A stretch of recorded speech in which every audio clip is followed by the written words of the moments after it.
युतपदकमलं श्रीगुरुन् वैष्णवंश्च श्रीरूपं साग्रजातं सहनातान्वितं तं सजीवं साद्वैतं सावधूतं परिजनसहितं कृष्णचैतन्यदेवं श्रीराधाकृष्णपादान् सहगणललिता श्रीविशाखान्वितंश्च। जय श्री कृष्ण चैतन्य प्रभु नित्यानंद श्री अद्वैत गदाधर श्रीवासादि गौर भक्त वृंद। हरे कृष्णा कृष्ण कृष्ण हरे हरे, हरे राम राम राम हरे हरे। ओम नमो भगवते वासुदेवाय, ओम नमो भगवते वासुदेवाय, ओम नमो भगवते वासुदेवाय। नारायणं च नमस्कृत्यं नरं चैव नरोत्तमं देवीं सरस्वतीं व्यासं ततो जयं मुदीरयेत्। नष्टप्रायेषु अभद्रेषु नित्यं भागवत सेवया भगवती उत्तमश्लोके भक्तिर्भवती नैष्टिकी। इदं भागवतं नाम पुराणं ब्रह्मसंहितं उत्तमश्लोकचरितं चकारा भगवन् ऋषि। ॐ सहना भवतु सहनं भुनक्तु सह वीर्यं करवावहे तेजस्विनावधीतमस्तु मा विद्विषावहि। ओम शांति शांति शांति। ओम वसुदेवं सुतं देवं कंसचारूणमर्दनं देवकी परमानन्दं कृष्णं वन्दे जगद्गुरुं। So reading from Srimad Bhagavatam, 10th Canto, chapter number 23rd। ब्राह्मणियों के ऊपर कृपा भगवान की, ब्राह्मणों की पत्नियों पर भगवान ने कृपा की, ये शीर्षक है इस अध्याय का। तो हम पढ़ते हैं आगे। ब्राह्मण पत्नियों को आगे भगवान ने आशीर्वाद दिया। तो जब ब्राह्मणों की पत्नियां, ब्राह्मणियों ने जब भगवान की ओर, जब भगवान के पास पहुंची तो भगवान ने क्या बोला ब्राह्मणियों की पत्नियों को? स्वागतम वो महाभागा, हे महाभाग्यवती। ब्राह्मणियों की पत्नियों को बोला भगवान ने, तुम्हारा स्वागत है, आस्त्याम, कृपया बैठो, मेरे पास बैठो। आस्यताम करवान किम, मैं तुम्हारे लिए क्या कर सकता हूं? What can I do for you? करवान किम यन्नो दिदृक्षया प्राप्ता उम्निदम उपपन्नम इदम हि वः। तो तुम मेरे पास आई हो मेरे दर्शन की अभिलाषा लेकर, ये उचित ही है। भगवान कहते हैं ये उपयुक्त है।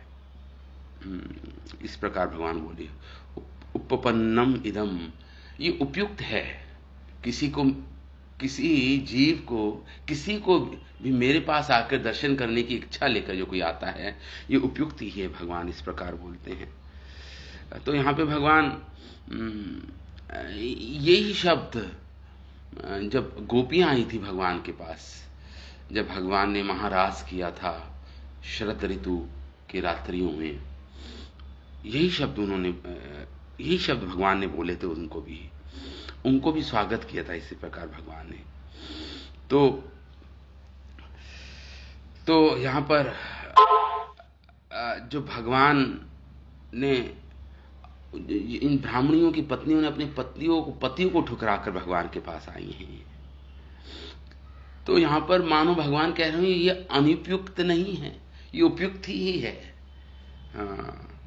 क्योंकि जो भी भगवान की प्रेम भक्ति में बाधा डालता है,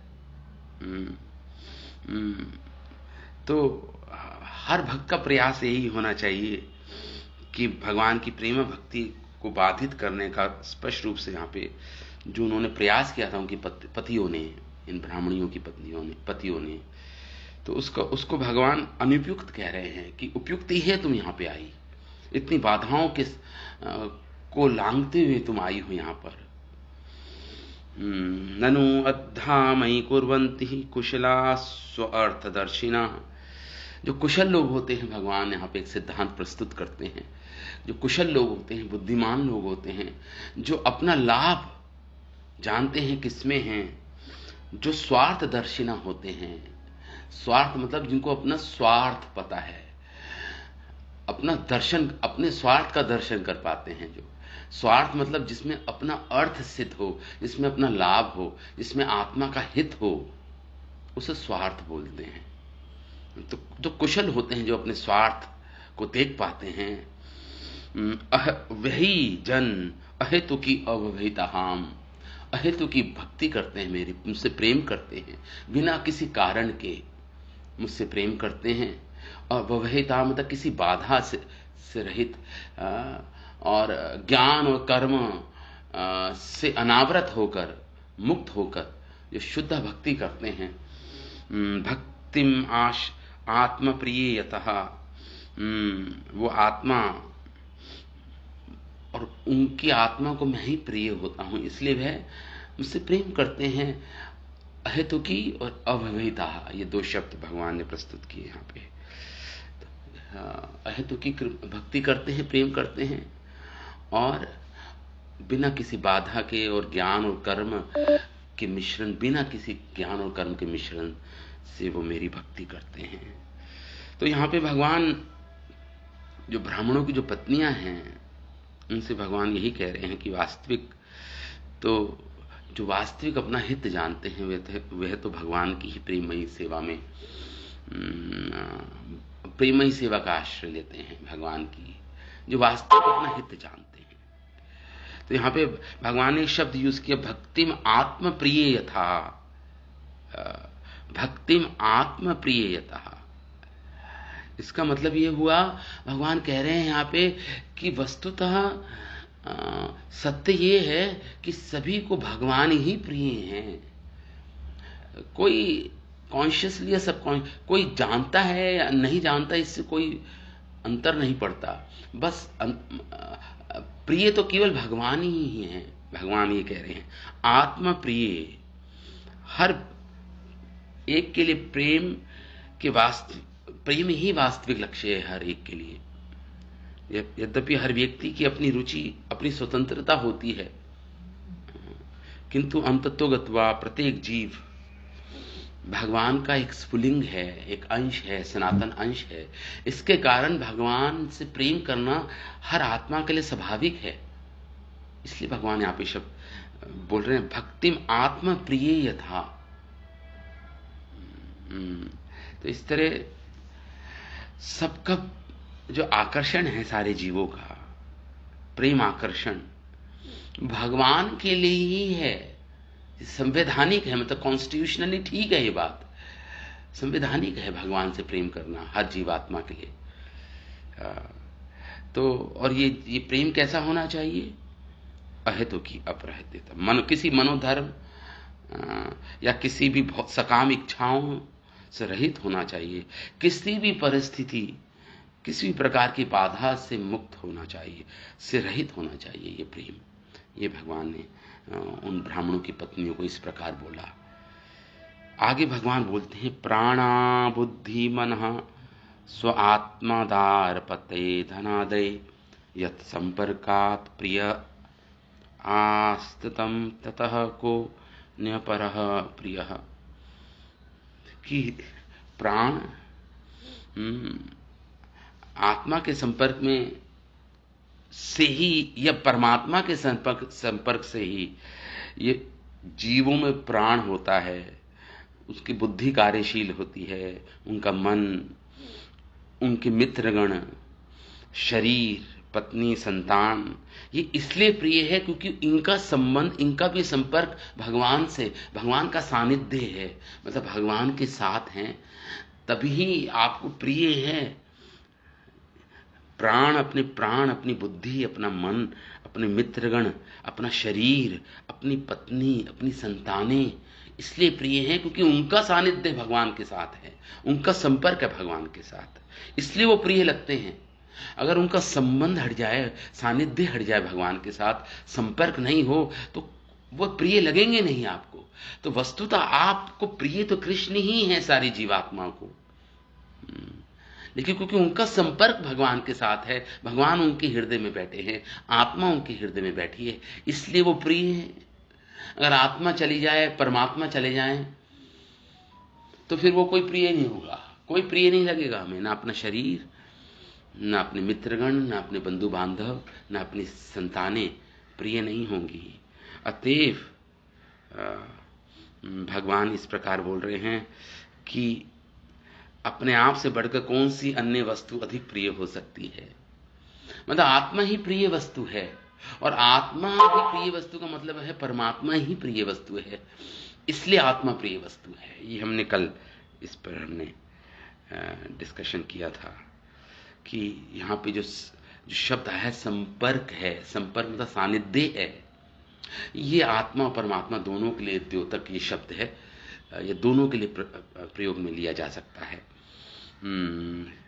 तो प्रत्येक परमात्मा ही प्रत्येक जीव के मूल हैं। कृष्ण भावनामृत का विकास करने से मनुष्य स्वतः स्वरूप सिद्ध हो जाता है, और इस प्रकार उसकी प्राण शक्ति, उसका बुद्धि, उसका मन, उसका शरीर, उसका परिवार, उसकी संपत्ति, ये सभी कृष्ण भावनामृत के केंद्रीय प्रभाव से वृद्धि को प्राप्त करते हैं। मतलब ये सब प्रिय इसलिए है क्योंकि एक्चुअली कृष्ण प्रिय हैं। तो ये कहने का अर्थ है, इसलिए ऐसा होता है क्योंकि कृष्ण भावनामृत आत्मा या परमात्मा अर्थात शुद्ध चेतना का परम चेतना भगवान कृष्ण से सर्वोत्कृष्ट संगम है। आत्मा का संगम सबसे हाईएस्ट रिलेशनशिप, सर्वोत्कृष्ट संबंध आत्मा का परमात्मा के साथ है। और क्योंकि आत्मा के संपर्क में है सारी वस्तुएं, इसलिए सब प्रिय हैं। तो मतलब ये हुआ कि हमारा सर्वोत्कृष्ट प्रेम या आकर्षण भगवान की ही ओर है, ये स्वाभाविक है, संवैधानिक है। इस प्रकार हमारे आचार्यों ने बोला। तो यत्तात देवजनम पतयो यो द्विजातयः रसम परिशिष्यन्ति युष्माभिग्रहभेदिना। इसलिए तत् यात देवयजनम पतयो, तुम वापिस लौट जाओ। इस प्रकार भगवान ने उन ब्राह्मणों की पत्नियों को बोला, तुम वापिस लौट जाओ, देव पाठ मतलब जहाँ पे यज्ञ हो रहा है उस स्थली पे वापिस चली जाओ। क्यों? तो अगर पूछें, ये ब्राह्मणों की पत्नियां बोलें क्यों हम जाएं, हम तो आपके पास आई हैं, और आपने अभी भी बोला आप तो सबके परमात्मा हैं, सारी वस्तुएं इसलिए प्रिय हैं क्योंकि आप उसमें, आपका सानिध्य है, आपका संपर्क है उस वस्तु से। तो हम क्यों लौटे? तो कहते नहीं लौटो, क्योंकि तुम्हारे जो पति हैं, वो जो ब्राह्मण, जो द्विजाति हैं, जो विद्वान ब्राह्मण हैं और गृहस्थ भी हैं, ग्रह मेदिना ग्रस्त हैं, इसलिए अपने अपने यज्ञ संपन्न करने के लिए उनको तुम्हारे सहयोग की आवश्यकता होगी। और यज्ञ करना वेदों में निरूपित है, वो मेरी आज्ञा है, इसलिए तुम जाओ, अपने पतियों के पास वापस चली जाओ। तो जब भगवान ने इस प्रकार बोला तो ब्राह्मणों की पत्नियों ने क्या बोला भगवान से? ब्राह्मणों की पत्नी ने उत्तर दिया भगवान को। तो भगवान ने बोला वापस चले जाओ। मेवं विभोर्हति भवान गदितुं नृशंसं सत्यं कुरुष्व निगमं तव पादमूलं प्राप्ता वयं तुलसीदां पदावसृष्टम् केशो निवोढुम् अतिलंघ्य समस्त बंधुन। ब्राह्मणों की पत्नियों ने बोला, हे प्रभु, मां एवं, आप हमें इस प्रकार बोल रहे हैं, हे विभु, हे सर्वशक्तिमान भगवान, आप तो परमात्मा हैं, आप तो सबके अंतर में भी, सबके अंदर भी हो, सबके बाहर भी आप ही विराजमान हो, इसलिए विभु करके पुकार रही हैं भगवान को ब्राह्मणों की पत्नी। हे विभु, आप ही सबकी अंतर बहिर आप ही स्थित हो। अर्हति भगवान, इसलिए आपका ये बोलना कि वापस चले जाएं हम, गदितुम बोलना, न श्रम सम, बहुत ही ये आपकी आप इतना निष्ठुर होकर, निष्ठुर आपके ये जो शब्द हैं, गदितुम न शमसम, ये आपके ये शब्द उपयुक्त नहीं है आपके लिए। आप जैसे परमात्मा के लिए जो सबके प्रति प्रेम रखते हैं, सबके प्रति, सबके परमात्मा हैं, सबके अंतर बहिर स्थित हैं, आपके लिए इतना निष्ठुर पूर्वक बोलना ये उपयुक्त नहीं है प्रभु। न करिए नहीं है। माँ सत्यम कुरुष्व निगमम, हम आपके पास आई हैं, इस प्रकार निष्ठुरता पूर्वक बोलना ठीक नहीं है। आप तो अपनी वेद वाणी में जो आपने बताया सत्यम, उसको सत्य कीजिए। और अभी भी आपने बोला किम कुर्वम, मैं आपके लिए क्या कर सकता हूं, यहां पे बैठो, तो आप अपनी वाणी को सत्य कीजिए। जब आपने हमारा स्वागत किया, आपने बोला मैं क्या कर सकता हूं तुम्हारे लिए, तो अब अपनी वाणी को सत्य कीजिए आप।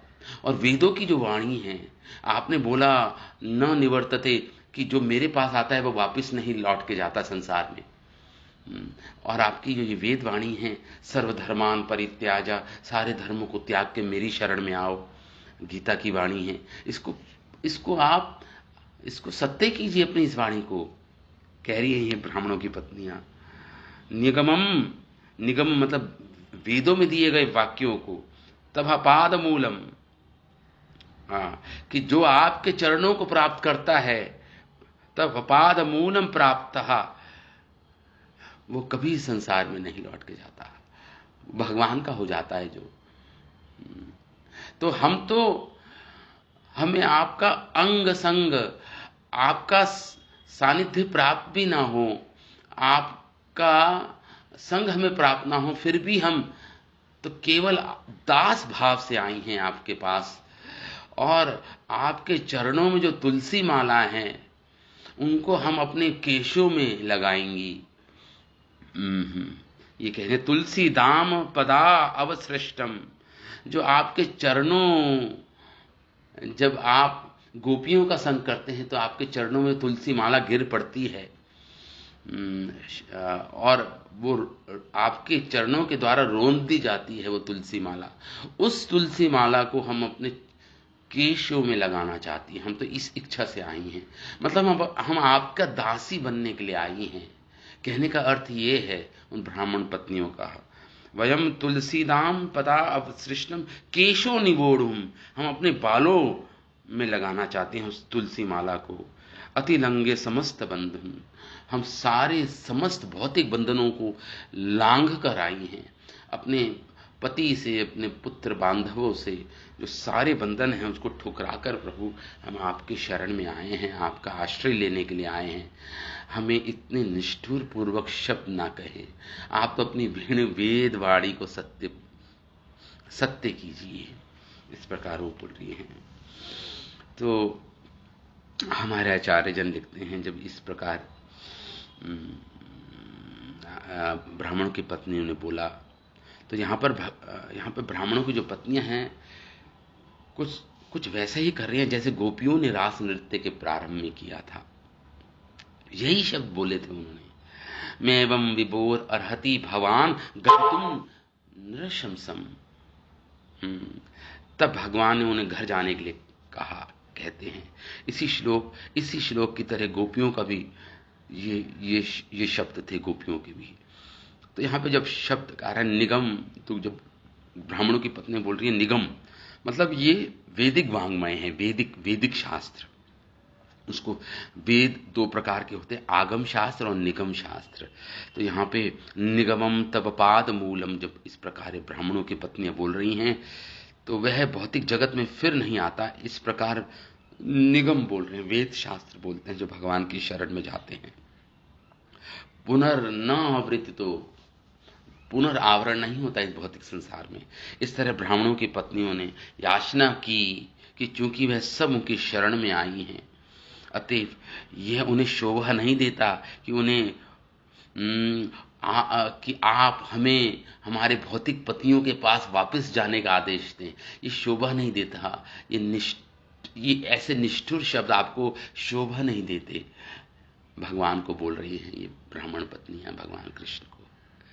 श्रील विश्वनाथ चक्रवर्ती ठाकुर जी हमारे आचार्य हैं, उनके अनुसार भगवान कृष्ण ने उन ब्राह्मणों पत्नियों से इंगित किया होगा कि तुम लोग तो देखो, तुम तो ब्राह्मण कुल की ब्राह्मणियां हो, उच्च कुल की पत्नियां हो तुम तो, और मैं तो ठहरा एक छोटा सा गोप जाति का बालक, और तुम तो ब्राह्मण कुल की, ब्राह्मणों की पत्नियां हो, उच्च ब्राह्मण कुल से तुम्हारा संबंध है, तुम उनकी सदस्य हो, ब्राह्मण कुल की सदस्य हो, तो फिर एक ग्वाल बाल के चरणों में किस तरह शरण ले सकती हो तुम?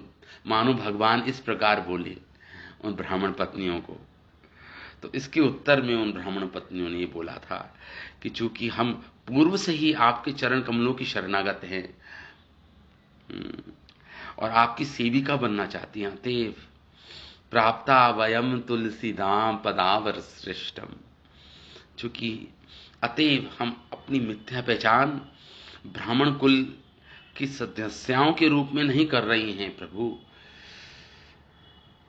आप हमारे वचनों से आसानी से इसकी पुष्टि कर सकते हैं। जो वचन बोल रही हैं ये कि हम आपके चरणों में पड़ी तुलसी को अपने केशों में लगाना चाहती हैं, मतलब आपकी दासियां बनने आई हैं, तो आप इससे अनुमान लगा सकते हैं कि हमारे अंदर ये अभिमान नहीं है कि हम कुल की पत्नी, ब्राह्मण कुल की सदस्याएं हैं हम। तो भगवान ने उत्तर दिया हुआ, मैं तो गोपाल हूं, मेरी सत्य तो मेरा संबंध तो गोपियों के साथ है, सत्यनिष्ठ है, सेविकाएं हैं मेरी, प्रेमिकाएं हैं ये गोपियां मेरी, तो तुम क्यों मेरी दासी बनना चाहती हो? मैं तो गोप जाति का हूं, तो गोप जाति की ये गोपिकाएं हैं, गोपांगनाएं हैं, यही मेरी प्रेमिकाएं हैं, मेरी सेविकाएं हैं। इस पर ब्राह्मण पत्नियों ने बोला, ठीक है, उन्हें ऐसा होने दें। यदि आप अपने संबंध के समक्ष ब्राह्मण पत्नियों को दासी बनाते हुए घबरा रहे हो कि देखो लोग क्या कहेंगे कि इतने उच्च कुल की ब्राह्मण की सदस्य हैं ये ब्राह्मणी, और ये भगवान की दासी बनने आई, भगवान की दासी बना दिया भगवान ने इनको, अपनी दासी बना दिया। तो अगर आप ब्राह्मणों की पत्नी कह रहे हैं, अगर आप इस बात को सोच के घबरा रहे हैं तो हम आपको उलझन में नहीं डालना चाहती प्रभु। हम आपके गांव नहीं जाएंगे, आप हमें इस वन में ही रहने की आज्ञा दीजिए। हम वनवासिनी बन के रहेंगी, आपके ब्रज धाम में के गांव में नहीं जाएंगी। हम वृंदावन के जंगल में जैसे देवता जन रहते हैं, उनके अधिष्ठाता देव, वनों के अधिष्ठाता देव रहते हैं, वैसे हम रहेंगी, यहाँ पे रहेंगी, आपकी दासी बन के रहेंगी। हम तो आपसे किंचित संबंध स्थापित करके अपना जीवन सफल बनाना चाहती हैं, थोड़ा सा भी हमारा संबंध आपसे हो, बस यही चाहती हैं हम, और अपने जीवन को सफल बनाना चाहती हैं हम। इस प्रकार ब्राह्मण पत्नियां ने बोला भगवान को। तो यहाँ पे श्रील विश्वनाथ चक्रवर्ती ठाकुर कह रहे हैं अपने, क्योंकि महान भागवत हैं विश्वनाथ चक्रवर्ती ठाकुर, महान आचार्य हैं हमारी संप्रदाय के, वह कहती हैं कि ब्राह्मण पत्नियां दूर रहने और भगवान कृष्ण के चरण कमलों पर गिरी हुई अथवा आलिंगन करते समय उनकी प्रेमिकाओं के पांव तले रोंदी हुई तुलसी की पत्तियों को ग्रहण करने के लिए राजी हो गई ये ब्राह्मणों की पत्नियां। उन्होंने उन तुलसी दलों को अपने सिरों पर धारण करना स्वीकार किया। इस प्रकार उन्होंने भगवान कृष्ण के उन्होंने भगवान कृष्ण की अंतरंग प्रेमिकाएं, उनकी सेविकाएं बनने की इच्छा व्यक्त की। मानो ये ब्राह्मणों की पत्नी इच्छा व्यक्त कर रही हैं, भगवान हम भी आपकी सेविकाएं बनना चाहती हैं, हम भी आपकी प्रेमिकाएं बनना चाहती हैं, ये इच्छा व्यक्त कर रही हैं मानो। ऐसा कहकर ये ब्राह्मणों की पत्नियां, ब्राह्मणियां तो वृंदावन में के जंगल में ही रहने की याचना कर रही हैं भगवान से। तो यदि भगवान कहें तो तुम्हारे परिवार वाले क्या कहेंगे? तो वे कहती हैं कि हमें अपने तथाकथित संबंधियों की पहले से ही चिंता नहीं थी, क्योंकि हम तो आपका साक्षात दर्शन कर रही हैं। हमें कोई चिंता नहीं अपने पतियों की, अपने पुत्र, अपने बांधवों की। क्यों? क्यों? क्योंकि समस्त बंधुन हम त्याग दिया उनको। हम क्यों आई हैं? वयम, आपके दर्शन प्राप्त करने के लिए हम आई हैं, और हमारा जीवन सफल हो रहा है। हमें आपके दर्शन मिल रहे हैं इस समय।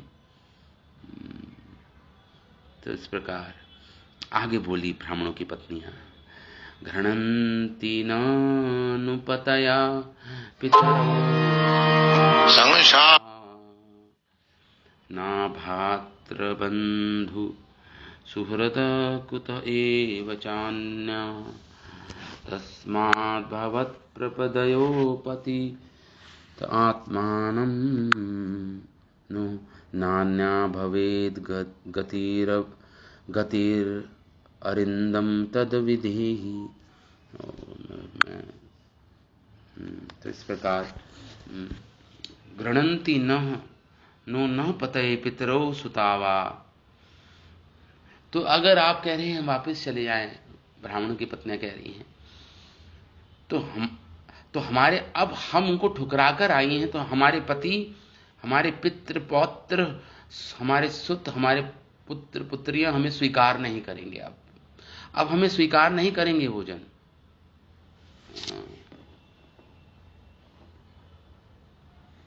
कृष्ण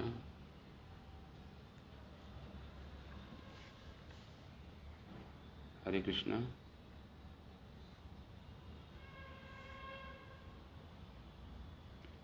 हरे कृष्ण कृष्ण कृष्ण हरे हरे, हरे राम राम राम हरे हरे, हरे कृष्ण।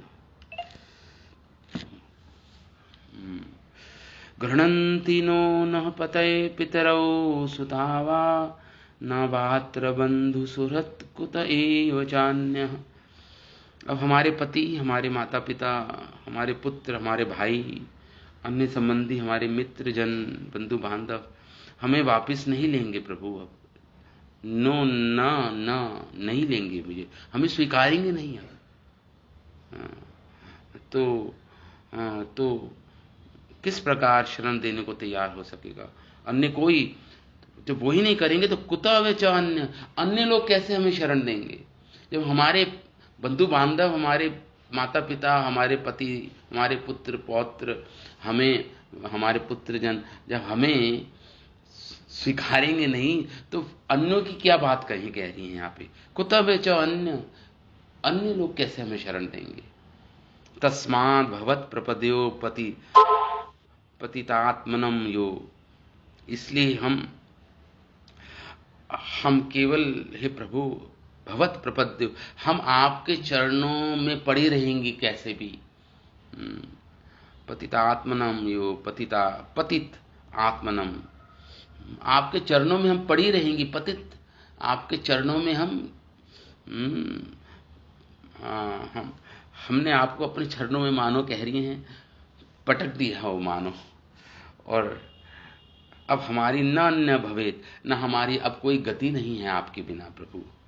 गतिर न अन्य भवेत गतिर, हमारी अब कोई गति नहीं है। हे अरिंदम, अरि मतलब होता है शत्रु। हे शत्रुओं के विजेता, आप तो शत्रुओं के विजेता हो। हे अरिंदम करके, अरिंद करके पुकारिए, भगवान का एक नाम है अरिंद, मतलब जो शत्रुओं के विजेता हो। तो आप हमारे जो भक्ति में जो बाधा रूपी शत्रु हैं, उनका भी आप दमन कीजिए। हमारी भक्ति में जो बाधाएं बन के जो भी आए, उनका भी आप दमन कीजिए। मतलब हमारी भक्ति की बाधाओं को दूर कीजिए। हम आपसे प्रेम करना चाहती हैं। हमने आप अपने को आपके चरणों में, आपका चरणों का आश्रय हमने लिया है, अपने आप को पटक दिया है आपके चरणों में। तो हे अरिंदम, हमारी भक्ति की बाधाओं को दूर कीजिए। आप तो अरिंदम हैं, अपने शत्रुओं का दमन करने वाले हैं। ततः हमें अपने चरण प्रदान कीजिए, हमारी इस इच्छा को तत्विदेही, हमें प्रदान करें, अपनी चरण कमलों का आश्रय हमें प्रदान करें। हे शत्रुओं के दमन करता, इस प्रकार बोल रही हैं। तो यहाँ पे श्री विश्वनाथ ठाकुर इस श्लोक पर लिखते हैं कि ब्राह्मणों की पत्नियों ने अपनी युवा अवस्था में, जब इन्होंने वहाँ की जो वनवासिनियाँ होती थी या तांबुल पान वालियाँ होती थी, उनके मुख से भगवान के रूप गुण लीला को इन्होंने सुना था और उन्होंने उन भगवान के कृष्ण कथा को मानो अपने कानों का कर्ण आभूषण ही बना दिया था। तो उन्होंने भगवान के माधुर्य के बारे में सुना था, किनसे? अपनी युवा अवस्था में ही सुना। जो मालिन्य होती है, जो मालिनी थी, जो माली की जो पत्नियां होती मालिन, और जो तांबुलिनियों जो तांबुल बनाती है, पान बनाती हैं बेचने वाली मालिनों, इन सब से इन्होंने भगवान के रूप गुण, रूप का माधुर्य की कथा सुनी थी इन्होंने। इसलिए अपनी युवा अवस्था से ही ये भगवान से प्रेम उत्पन्न हो गया था इनके हृदय में, इन ब्राह्मणों की पत्नियों के हृदय में। अथा अन्य व्यक्तियों से भी सुना था इन्होंने, अथा उन्हें भगवान कृष्ण के प्रति रति का अनुभव हुआ था, होता था। और वे गृह कार्यों से उदासीन ही रहती थी। उनके गृह कार्यों में उनका मन नहीं लगता था, क्योंकि उनका मन तो कृष्ण में ही लगा हुआ था। कृष्ण की कृष्ण कथा सुनने में इतनी तल्लीन हो जाती थी कि उनका मन अब इस भौतिक संसार में अपने पतियों के साथ, अपने बंधु बांधवों के साथ, अपने घर के कामों में नहीं लगता था। उसके प्रति अनमनस्क रहती थी, मतलब उदासीन रहती थी उसके प्रति। वो उनके पति उन्हें इस प्रकार देखते थे तो बिल्कुल निठल्ली हो गई है, किसी काम की नहीं है, कोई काम करना चाहती नहीं है। तो उनसे संदेह करते थे उनके पति ब्राह्मण जन, और उनसे बातचीत करने में भी कतराते रहते थे अपने पत्नियों से, ब्राह्मणियों से। अब ये ब्राह्मण पत्नी अपने तथाकथित परिवार तथा पड़ोसियों को खुले रूप से बहिष्कार करने को सन्नद्ध थी। खुले रूप से भगवान को कह रही है, हम नहीं जाएंगी, हम बहिष्कार करती हैं, हम पुनः वापस नहीं जाएंगी लौटकर। और अति शोभ के कारण भगवान के चरण कमलों पर अपना सिर रख के रो रही थी ये ब्राह्मणों की पत्नियां। बहुत ही दुखी थी, खिन्न था इनका हृदय, और भगवान के चरणों में अपना सिर रख के रो रही थी ये ब्राह्मणों की पत्नी। हम वापस नहीं जाएंगी प्रभु, हम आपको नहीं जाएंगी वापस। और भगवान को मानो प्रणाम कर रही थी ये ब्राह्मणों की पत्नियां। इस प्रकार अपने अवरुद्ध वाणी से उन्होंने उपयुक्त श्लोक कहा। उन्होंने भगवान कृष्ण प्रार्थना की कि वह उन्हें आशीर्वाद दे कि वह ही उनके एकमात्र गंतव्य हों। और वह अरिंदम है, मतलब शत्रुओं को दंड देने वाले हैं, मतलब उन सब की जो बाधाएं हैं भक्ति में, जो उनके शत्रु हैं, उनका दमन करते हैं प्रभु। कृष्ण को प्राप्त करने में जो बाधा आई थी, उनको बाधक थे, उनका दमन कर रहे, आप दमन करने वाले हैं हे अरिंदम। तस्याम भवत प्रपदयो पतितात्मानं योनः नान्यत् भवेद गति अरिंदम तत् विदेहि। हमारी गति तो में एकमात्र आप ही हो। इस प्रकार ये ब्राह्मणों की पत्नियां भगवान के चरणों में अपना सिर रख के रो रही हों।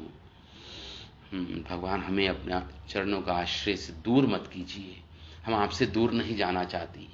हम अपनी युवावस्था से ही आपसे प्रेम कर रही हैं, आपका ही चिंतन मनन कर रही हैं हम अपनी युवावस्था से ही। और हमारे पतिदेव हम पे संदेह करते हैं, हम घर का कोई काम नहीं कर पाती, इसलिए हमें निठल्लियां समझते हैं वो। तो हम तो केवल हमारी गति तो केवल आप ही हैं प्रभु। अपने चरणों को प्रदान कीजिए, अपना प्रेम दीजिए हमें, और हमारे प्रेम की वृद्धि कीजिए। इस प्रकार जो प्रार्थना की इन ब्राह्मणों की पत्नियों ने। अब भगवान क्या बोले? श्री भगवान उवाचा, भगवान बोलते हैं, पतया नाभ्यसूरेण पितृभातृसुत आदयः लोकश्च मयोपेतः देवा अपि अमुन्वते। भगवान बोले, भगवान कृष्ण बोले, पतयो न विसूरेण, तुम चिंता मत करो ब्राह्मणों की पत्नियों, जब तुम वापस जाओगी तो तुम्हारे पति तुमसे शत्रु का भाव नहीं रखेंगे, तुम्हारे प्रति न अभिसूरेण, तुम्हारे प्रति शत्रु का भाव नहीं रखेंगे जब तुम वापस जाओगी। ना तुम्हारे पितृ जन, ना तुम्हारे भात्र भाई बंधु, ना तुम्हारे पुत्र सुत या और अनेक तुम्हारे बंधु बांधव तुम्हारे प्रति शत्रु का भाव नहीं रखेंगे, तुम्हारे प्रति द्वेष का भाव नहीं रखेंगे, तुम्हारे प्रति शत्रु का भाव नहीं रखेंगे। इस प्रकार भगवान आशीर्वाद दे रहे हैं इनको। तो लोकाश्च मयोपेता, और तुम मेरी शरण में आकर मेरे साथ रहोगी, मेरा अंग संग करोगी, सानिध्य करोगी, तो जनसाधारण लोग इस बात को अच्छा नहीं मानते। लोकास च मयोपेता, क्योंकि देखो जो जनसाधारण लोग हैं इस बात को नहीं समझ पाएंगे, उनके लिए ये एक बैड एग्जाम्पल होगा। मतलब ये जनसाधारण लोग इस बात को नहीं समझ पाएंगे। तो लोकाश्च मयोपेता, कि तुम्हारा मेरे पास आना, देखो तुम्हारा मेरे पास आना, देवा अप अनुमंति, ये जो देवता हैं, बड़े बड़े देवी देवता हैं, देखो मानो भगवान कह रहे हैं उनकी ओर इंगित करके, देखो सारे देवी देवता भी तुम्हारा अनुमोदन कर रहे हैं, तुम्हारा अनुमोदन व्यक्त करेंगे। मतलब तुम्हारे पति बांधवों, तुम्हारे मित्र जनों की तो बात छोड़ो, वो तो शत्रुता तुम्हारे प्रति नहीं रखेंगे अपने मन में, ये देवी देवता भी तुम्हारा अनुमोदन करेंगे, तुम्हारी प्रशंसा करेंगे। देवता, तुम देवी देवताओं की बात कर रही हो, वह भी देवतागण भी अपना अनुमोदन व्यक्त करेंगे तुम्हारे प्रति। भगवान इस प्रकार बोल रहे हैं ब्राह्मणों की पत्नी को। भगवान इस प्रकार बोल रहे हैं कि मैं स्वयं सारी स्थिति समझा दूंगा, चिंता मत करो तुम। यहां तक कि देवतागण भी अपना अनुमोदन तुम्हारे प्रति व्यक्त करेंगे, और तुम्हारे पतिगण, तुम मुझ पर विश्वास करो, ना ही तुम्हारे पिता भाई पुत्र अंधे, ना ही आम जनता तुम्हारे प्रति शत्रु भाव रखेंगे, नहीं रखेंगे तुम्हारे प्रति शत्रु भाव। उनकी तो बात छोड़ो, बड़े बड़े देवी देवतागण तुम्हारा अनुमोदन करेंगे, तुम्हारा समर्थन करेंगे मेरे पास आने का। तुम तो मेरे पास आई थी, सारे अपने दुर्जय ग्रह श्रृंखला, अपने संबंधियों से संबंध उनको ठुकरा कर जब तुम मेरे पास आई थी, बड़े देवी देवता तुम्हारा अनुमोदन करेंगे, तुम्हारे पति बांधव बंधु की तो बात ही छोड़ दो। इस प्रकार भगवान कह रहे हैं। अब भगवान यहाँ पे एक सिद्धांत प्रस्तुत कर रहे हैं। भगवान कहते हैं, ना प्रीतये अनुरागहे अंग संगो नृणाम इह तन्मनो मयि युञ्जान अचिरात अचिर अचिर अचिरात माम अवाप्यस्तः। भगवान का ना प्रीति अनुराग आए। अब दूसरा कारण कह रहे हैं, देखो एक तो तुम वापस जाना चाहिए, क्योंकि तुम चिंता मत करो कि तुम्हारे पति तुम्हारे बंधु बांधव तुम्हारे प्रति शत्रु भाव रखेंगे, ऐसा नहीं होगा। देवी देवता तुम्हारा अनुमोदन करेंगे, तुम्हारी प्रशंसा करेंगे, समर्थन करेंगे तुम्हारा। तो तुम सब कुछ लांग कर मेरे पास आई हो, लेकिन वापस जाओ और देखो मेरे निकट रहना, मेरा अंग संग करने से अनुराग नहीं बढ़ता। भगवान कह रहे हैं, ना प्रीतये अनुराग आए, मेरे प्रति प्रीत, मेरे प्रति प्रेम नहीं की वृद्धि मेरा संग प्राप्त करके नहीं होता।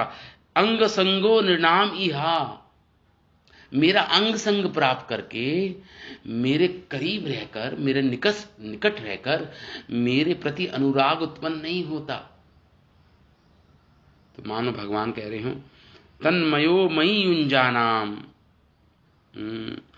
ना भगवान इस प्रकार बोल रहे हैं कि उन गोपियों को, उन ब्राह्मणियों को, कि मेरे शारीरिक सानिध्य में रहना निश्चित ही इस जगत के लोगों को अच्छा नहीं लगेगा। पहली बात ये बोली भगवान ने, निर्नाम। और दूसरी बात ये कि मेरे प्रति प्रेम बढ़ाने के लिए अच्छा ना ही अच्छा होगा। पहली बात, जनसाधारण लोग के लिए इसे बुरा समझेंगे। दूसरा, भगवान बोल रहे हैं कि मेरे निकट रहकर, मेरा सानिध्य प्राप्त करके, तुम्हारा अगर अनुराग मेरे प्रति, अगर तुम सोच रही हो कि तुम्हारा अनुराग, तुम्हारी प्रेम की वृद्धि होगी मेरे प्रति, तो ये तुम्हारा सोचना गलत है। भगवान कह रहे हैं अच्छा है कि तुम क्या करो, मेरे प्रति अनुराग जब बढ़ता है, जब तन मनो मई युंजानाम, जब तुम अपना मन मुझको दोगी। भगवान गीता में बोलते हैं मई अर्पित मनो बुद्धि, अपना मन और बुद्धि मुझको अर्पित करो, उससे मेरे प्रति प्रेम और अनुराग बढ़ता है। मेरे सानिध्य में रह के मेरे प्रति अनुराग प्रेम नहीं बढ़ता। तन मनोमयी युंजानाम, अपने मन को मेरे से जोड़ दो, मुझ में लगा दो अपने मन को, तब अचिरात तुम बिना किसी विलंब के शीघ्र ही मुझे प्राप्त कर पाओगी। मई युंजानाम, अचिरात मतलब शीघ्र ही, विदाउट एनी डिले, अचिरात माम अपाव्यस्त तुम मुझे प्राप्त कर पाओगी। तो ये भगवान कह रहे हैं यहां पे, केवल मेरे से शारीरिक सानिध्य में रहकर, पास रहकर नहीं होगा ऐसा। तो ये भगवान ने संकेत किया कि सामान्य लोग इसे नहीं समझ पाएंगे कि ऊपरी तौर पर ग्वाल बार प्रतीत होने वाले भगवान कृष्ण तथा ब्राह्मण समुदायों की स्त्रियों के बीच ऐसा प्रेम आचरण को जनसाधारण लोग, पहली बात भगवान ने कहा, नहीं समझ पाएंगे। और साथ ही वियोग में ब्राह्मण पत्नियों की भक्ति की अधिक प्रेम में वृद्धि होगी जब वियोग होगा। भगवान लव इन सेपरेशन, जब वियोग होता है किसी से तो प्रेम का और वर्धन हो जाता है। किसी के साथ, अपने प्रेमी के साथ रह के इतना प्रेम का वर्धन नहीं होता जितना अपने प्रेमी से अलग रह के होता है। जितना चिंतन मनन, गाढ़ चिंतन होता है अपने प्रेमी के प्रति, और प्रेम का वर्धन होता है जब हमें वियोग होता है अपने प्रेमी से। भगवान यही कह रहे हैं, इसी सिद्धांत को यहाँ पे प्रस्तुत कर रहे हैं भगवान कि वियोग में ब्राह्मण पत्नियों की भक्ति तथा प्रेम में पर्याप्त वृद्धि हो जाएगी, वियोग में होगी। महाप्रभु ने भी ये सिद्धांत प्रस्तुत किया। महाप्रभु ने भी यही बोला कि वियोग में ज्यादा वृद्धि होती है, ज्यादा हमारा चिंतन होता है भगवान का जब वियोग, that is called service in separation. प्रेममयी सेवा, भगवान की वियोग में रहते हुए प्रेममयी सेवा करना भगवान की। दूसरे शब्दों में, यदि वह अपने मन को भगवान में स्थित रहने दें तो अच्छा होगा। मन को लगाना है भगवान में। भगवान के शारीरिक सानिध्य से अनुराग की प्राप्ति नहीं होती, भगवान में अपने मन को लगाना है। श्री भगवान तथा उनके जो प्रामाणिक प्रतिनिधि हैं, जो शुद्ध भक्त हैं, जो आध्यात्मिक गुरु हैं, श्री भगवान के भक्तों को कटुता से भगवान की सेवाओं में लगाते हैं, जिसके कारण शीघ्र ही उनको भगवान के चरण कमलों में लौट पाए। श्री विग्रहारा, हम मंगल आरती में गाते हैं ना, श्री विग्रहाराधन नित्य नाना श्रृंगार तन मंदिर मार्जनादो। भगवान जो गुरु होते हैं वो अपने शिष्यों को भगवान की प्रेममयी सेवा में लगाते हैं, च नियंजतोपि, और जिससे वो भगवान की सेवा में लगकर भगवान की प्रेममयी सेवा करें और भगवान के प्रति अनुराग उत्पन्न कर लें और भगवान के पास वापस लौट के चले जाएं। यही तो वैष्णव सिद्धांत है। तो इस प्रकार भगवान इसी सिद्धांत को यहां पे प्रस्तुत कर रहे हैं। इसलिए भगवान कह रहे हैं श्रवण दर्शनात् ध्यानात् मयि भाव अनुकीर्तनात् न तथा न सन्निकर्षेण प्रतीयात ततो ग्रहण। इसलिए मेरी कथा सुनना, मेरी कथाओं को सुनना, दर्शन मेरे विग्रहों का दर्शन करना, और ध्यानात मेरा ध्यान करना, अपने मन को मुझे दे मन से मेरा ध्यान करना, मतलब मेरी कथाओं को सुनना, मेरे विग्रहों का दर्शन करना, मेरा ध्यान करना, मई भाव, तो मेरे प्रति और मेरा कीर्तन करना, मेरे नामों का, मेरे गुणों का कीर्तन करना, अनुकीर्तनात्, इससे मेरे प्रति प्रेम की वृद्धि होती है। भगवान कह रहे हैं ब्राह्मण पत्नियों को श्रवणात् दर्शनात् ध्यानात् मयि भाव अनुकीर्तनात्, अनुकीर्तन करना, मेरे नाम गुणों का कीर्तन करना, सतत, अनु मतलब निरंतर कीर्तन करना, मई भाव, उससे मेरे प्रति भाव उत्पन्न होता है, मेरे प्रति प्रेम उत्पन्न होता है। वहां वो है जन्म स्थान मेरे प्रति प्रेम उत्पन्न करने का, वही एकमात्र साधन है। मेरे सानिध्य न तथा सन्निकर्षेण, मेरे निकट रहने से नहीं होता ऐसा, केवल मेरे निकट रहने से मेरे प्रति प्रेम नहीं आता, तथा सन्निकर्षे न सन्निकर्षेण, सन्निकर्षेण मेरे निकट रहने से नहीं होगा। मेरा कीर्तन करना, मेरा ध्यान लगाना, मेरी कथा सुनना, मेरे विग्रहों का दर्शन करना, उससे मेरे प्रति अनुराग उत्पन्न होता है, ना कि मेरे निकट रहने से, ना कि मेरे निकट रहने से होता है। तो प्रतियात ततः ग्रहण, इसलिए तुम प्रतियात वापस चली जाओ, ब्राह्मणों की पत्नियां अपने अपने घर को वापस चली जाओ। इस प्रकार भगवान ने कहा तुम अपने घरों को लौट जाओ। श्री शुकावाच, जब भगवान ने आज्ञा दी उन ब्राह्मण पत्नियों की वापस लौट जाओ, अपना मन मुझे दो, मेरे पर ध्यान लगाओ, मेरी पूजा करो, मुझे मेरी कथा सुनते रहो, जैसे तुमने सुना है अभी तक। वो कथा, भगवान की कथा, भगवान के रूप गुण लीला की कथा सुनने से ही रति उत्पन्न हुई थी इन ब्राह्मण पत्नियों को। वही उसी को भगवान कह रहे हैं वापस जाओ, वहीं पे रह के मेरी कथा सुनते रहो और मेरी सेवा करती रहो। मन मुझ में दे, मन मुझ में ही लगा के रखना। वो लगाया हुआ था उन्होंने मन, इसलिए घर के अपने पतियों के प्रति, अपने घर के कामकाज के प्रति उदासीन हो गई थी ये ब्राह्मणों की पत्नियां।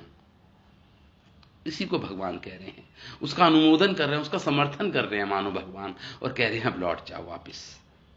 शिशुका वाचा इति उक्ता दुजा पत्न्या तहा यज्ञवाटं पुनर्गता ते च अनुसूयवः ताभिः स्त्रीभिः सत्रम अपारयन्। तो इति जैसे भगवान ने आदेश दिया वैसे ही इन ब्राह्मण पत्नियों ने किया। द्विजा पत्नियां यज्ञवाटम पुनर्गता, वापिस चली गई यज्ञवाट में, वापिस चली गई यज्ञशाला, यहाँ यज्ञ कर रहे थे इनके पतिजन, वापिस चली गई ये ब्राह्मणों की ये ब्राह्मणियां वापिस चली गई। यत्र वाटम पुनर्गता, वापिस चली गई ये ब्राह्मण की पत्नियां। च अनुसूय अस्था भी, और जैसा भगवान ने कहा था कि तुम्हारे बंधु बांधव, तुम्हारे पतिजन, तुम्हारे माता पिता, मित्रगण तुम्हारे प्रति शत्रु भाव नहीं रखेंगे, वैसा ही हुआ। च अनुसूय अवस्था भी, किसी ने इनके प्रति कोई शत्रु भाव नहीं रखा, स्त्री भी इन स्त्रियों के प्रति, और इन्होंने अपने पतियों के साथ मिलकर वो साथ साथ यज्ञ पूरा किया। स्त्री भी सत्रम अपारयन, सत्र मतलब यज्ञ में सम्मिलित हुई अपनी पतियों के साथ, और उसको अपारयन पूरा किया, उस यज्ञों को पूरा किया अपने पतियों के साथ मिलकर इन ब्राह्मणों की पत्नियों ने। तो जैसा भगवान का आदेश था वैसा उन्होंने पालन किया और वहां लौट गई, अपने पतियों की यज्ञ स्तर पर लौट गई। और जैसे भगवान ने आदेश दिए जाने पर उनके साथ पूनम की रात में नृत्य करने के लिए वन में रहती रही। गोपियां तथा ब्राह्मणियां दोनों ने ही शुद्ध भगवत प्रेम प्राप्त किया। जैसे गोपियों ने भगवत प्रेम, तो अब ये ब्राह्मणों की पत्नियों ने भी भगवान के प्रति भगवत प्रेम प्राप्त किया। लेकिन गोपियों द्वारा श्री कृष्ण द्वारा आदेश देने पर उनके साथ पूनम की रात में नृत्य करने के लिए वन में रहती रही। गोपियां तो वापस नहीं गई थी, गोपियों को भी भगवान ने कहा था ऐसा, लेकिन गोपियां वापस नहीं गई थी, वो तो वही वन में रहती गई। और उसके बाद भगवान ने पूर्णिमा की रात्रियों में उनके साथ महारास किया था इन गोपियों के साथ। लेकिन ये ब्राह्मण की पत्नियां वापस चली गई भगवान के समझाने पर, लेकिन गोपियां वापस नहीं गई थी। वो आगे वाले जब रासलीला का विषय आएगा तब हम ये सुनेंगे कि गोपियां वापस नहीं गई, तो वहीं पे वनवासिनी बन के रही और भगवान ने फिर उनके साथ महारास किया था शरत ऋतु की पूर्णिमा में को। हाँ, तो यहां पे सुखदेव गोस्वामी कहते हैं तत्रैक विधृता भद्रा भगवंतम यथाश्रुतम हृदा उपगुह्य विजृहु देहम कर्म अनुबंधनम। एक ऐसी ब्राह्मण की पत्नी थी जिसको उनके पतियों ने रोक दिया था, वो जा नहीं पाई थी भगवान के पास। तत्रैक विधृता, उसमें से एक थी जिसे विधृता, जिसको बलपूर्वक उनके पतियों ने रोक दिया था या उनके बंधु बांधवों ने रोक दिया था। भगवंतम यथाश्रुतम, भद्रा पतियों द्वारा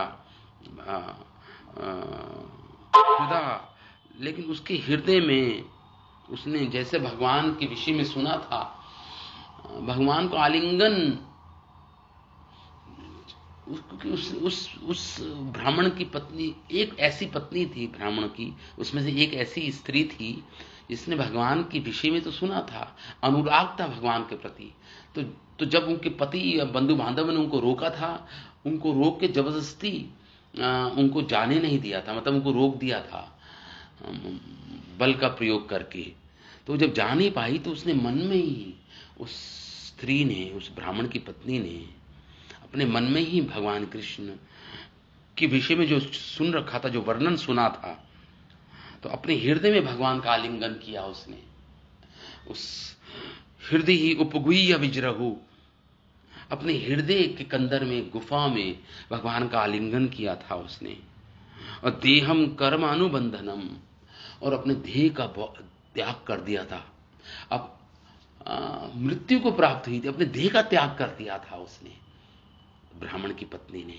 एक ऐसी पत्नी थी, स्त्री थी, और अपना देह का त्याग कर, भौतिक देह का त्याग करके आध्यात्मिक देह को प्राप्त किया था, और फिर वो भगवान के पास गई थी।